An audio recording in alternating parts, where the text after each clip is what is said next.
Sang Manara Muda nandhake duka marang cahya sumunaning akasa.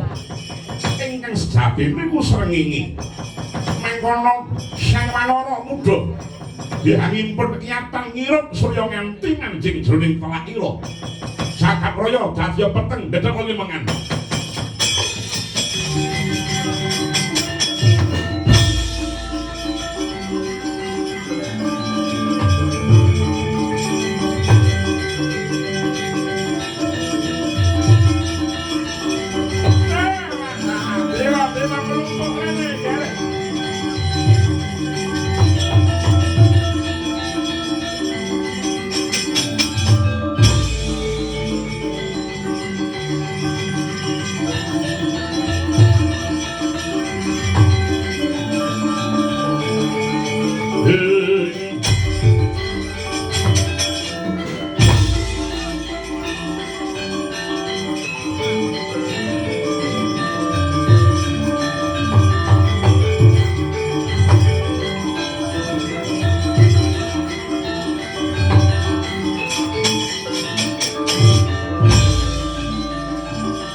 Bumipun sangkan sing langit kelap-kelap katon lewiginin sang alis risang maweh gandrung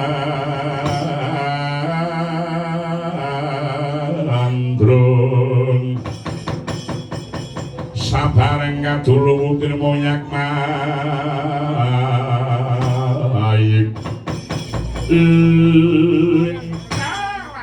bergencang pak pong bolong kali jendel beli mengetak sapa sing gawe awi keceketer dewa-dewa ki do nang endi lagi diceluki kok manawan yang teko karo kuwi do piye Bukulun kula pun Indra sampun marang sepatun teling wingking panjenengan salah kula ki pun Brahmogi marang sampun marangsanipun paduka Bukulun nggih wo sedom lempak wonten ing mriki padha nglumpuk ta iki sampun peteng decet sih padha aku ora ketok apa-apa iki jane ana apa kok kahanane dadi peteng decet kaya mengkene iki mau iki mesti disele Pak Dejar mesti macet iki nek ngene iki disele ndasmu iki mau piye ya wani ngendas-ndas ngaku arepmu ki apa wis ben ruwah aku ngincim karo kowe kok ora tenan terakhir ning ringin putih aku ngincim karo kowe perkara dum-duman rokok ora rata kae apa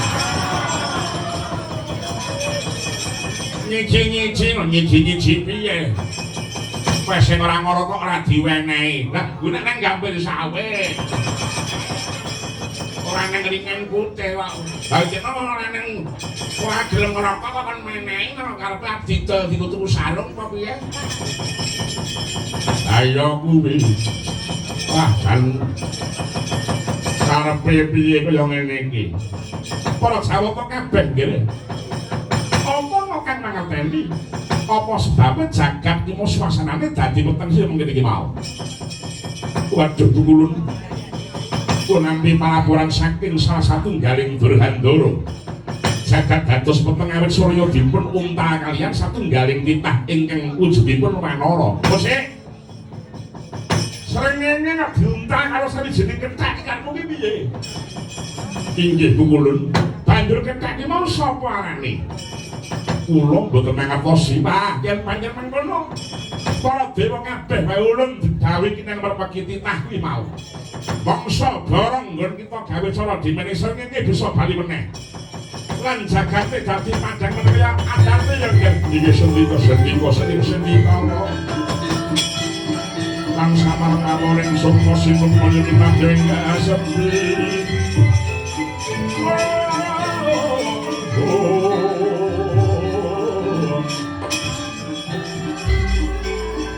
Panjenengan kawangi ngaputar bukan maono.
Bring sasmita amrih lambe bojo pijar manggan indra kaprawiran den kasti pesunen sarirani ira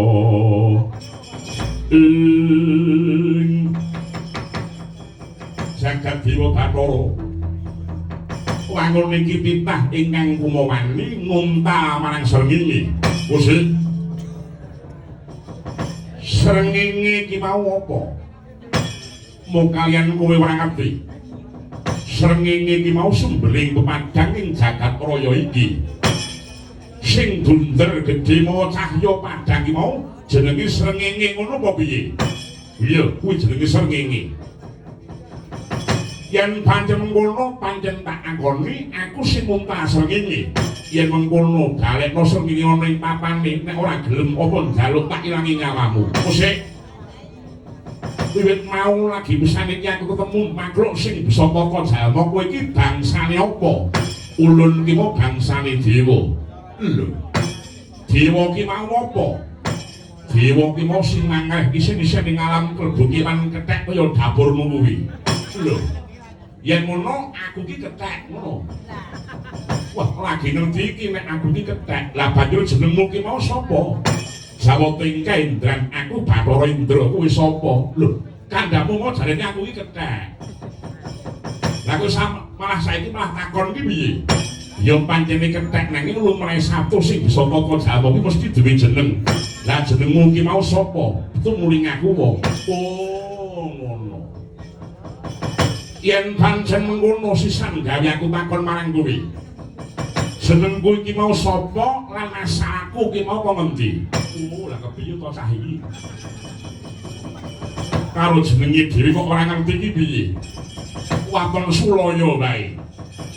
He munyuk srengenge iki mau enggak balekno. Kusik munyuk ki apa? Munyuk iki kethek kaya dapurmu kuwi. Oh iya aku gelem balekne srengenge matur kowe bisa nuduhake. Jenengku ki mau sapa lan asalku kok ngendi? Keparat ora keduga balekake srengenge. Kelakon ketandangan dening aku dhewe iki.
marang tata. Wanuh maning ngasorake marang Kakang Kulun Bathara Indra. Bromo sira nrimakake. Imonyet tak tampani wujuting geni sak lumbung bandeng gedene lakon kobong geseng dadi areng dewalan.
Mandraguna mung dibalang kandha geni.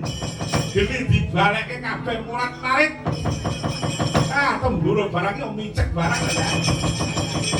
Keneng geni ora krasa nek sakit mripatene picek dalem iki. Turu dina sewengi. Turu awan melangkah mandhe kok ora tangi-tangi. Jagake kancane kok bangun lagi ngene-ngene iki. Goblok iki ora jamak. Dalah. Aduh sarungku kobong.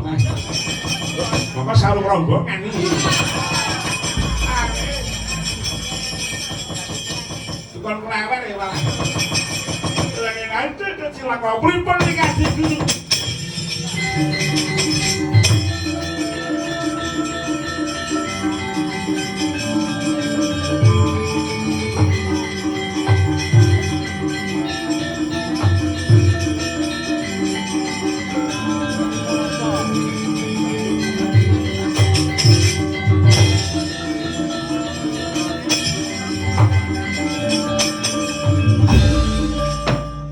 Paran kawusranipun menika Kakang Resi. Nyai. Pun boten bejaji kok dewa-dewa niku. Wis ora ning petingane apa-apa kok.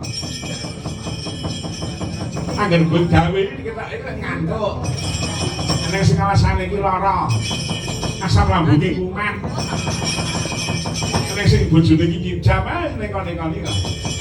Nek mobil iki bobrok. Ana sing pite mantra niku wae ilang rujine.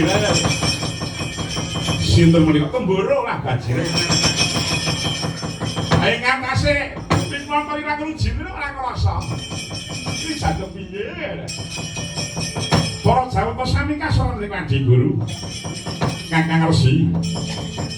Menawi mekaten paripaksa kulun piyambak ingkang kedah midhana dumateng titah ingkang murang tata menika kala wau. Mangke rumiyin Adi Guru. Menawi saking panalas kula wanara menika sanes wanara lumrah nitik saking donya katiyasanipun menika kala wau putranipun Dewi Anjani ingkang garbini awit nampi kanugrahanipun saking Paduka dhuwur muhun nalika ing Praga Nirmala. Pripun kemutan boten? Pripun kemutan boten? Inggih kula kemutan. Nek kelingan wae wong anak-anak ora kelingan. Bae sing jayupong kuwi anak-anak kelingan. menawi ngaten sumangga sarengan dipun merpeki kemawon Kakang. Semangga Adi Guru.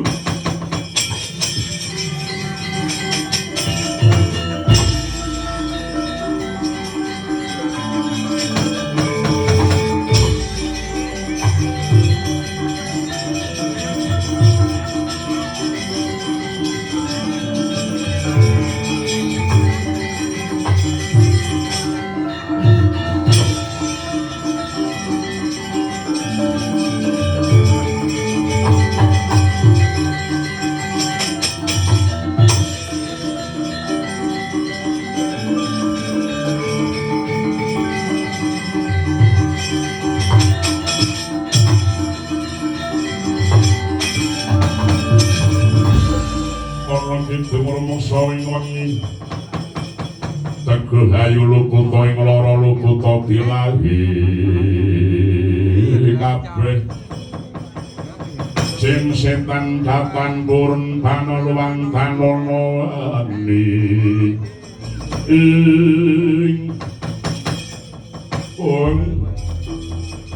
ngahing sekaring bawana langgeng titah ulun nggih kita ingkang wujud wanara mangko dhisik sileping brawantiamu nggih kula iki kok ana dewa sing tangane papat kowe iki sapa Mbah ulun ki maratuning dewa wisik ulun Bathara Guru lah dewa sing cendhek cebel nganti kaya teko kuwi wis apa kowe akeh tekoan aku kawituaning dewa lan apa kowe ulun Sang Hyang Naroda nggih titah ulun ndak pundhut sira gelem mung balekake srengenge ing papane ya nggih ya mesake pun para titah liyane ento jagat iki ora ana srengenge yo aku gelem nanging kowe sakloron kudu bisa nuduhake aku ki sapa lan asaku yo ngendi wis to srengenge balekno luwih dhisik mongko ulun lan Kakang Resikane Putra ing bakal mangsul pitakonmu. Kuwi tenan ya. Bakune srengenge balekno dhisik ya, tak baleke kaya ngopo?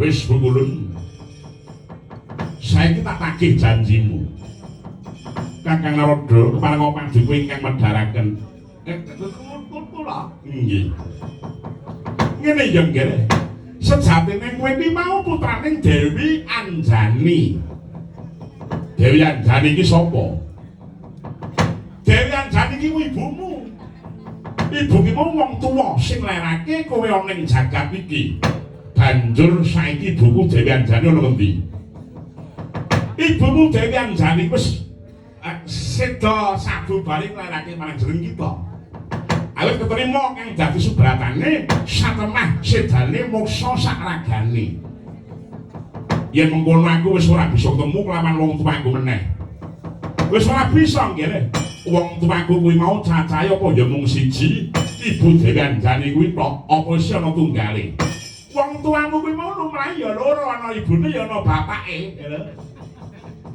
banjur bapak kuwi sapa pripun ning Adi Guru jenengan mboten ngangeni kethek nuwunipun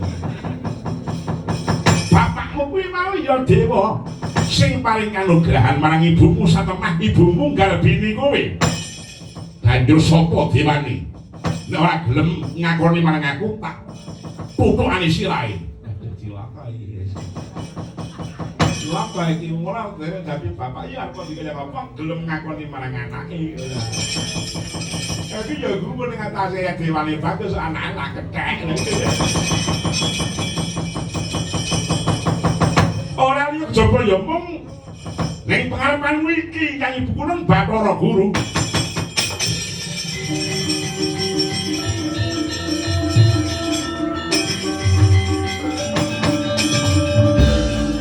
Bapakku pukulun Bathara Guru iki iya nggih Waduh Kanjeng Bapak Kanjeng Rama kowe iki Kanjeng Rama.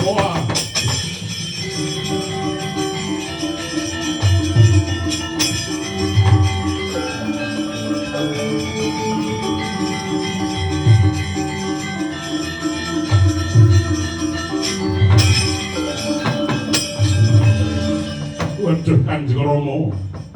Sembah bekti kula mugi kunjung Kanjeng Rama. Iya nggih wis ulung tampa kula.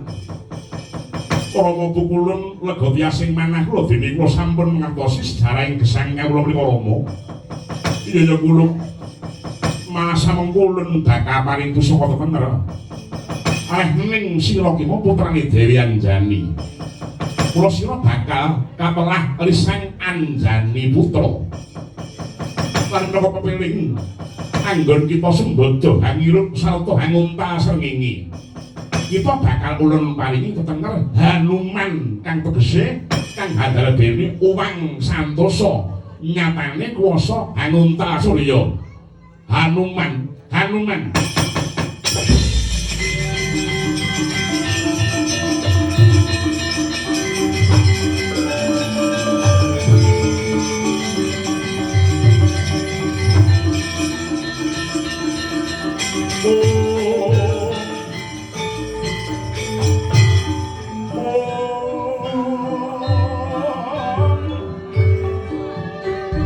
Jalan cantik projo kamar yang mesunyori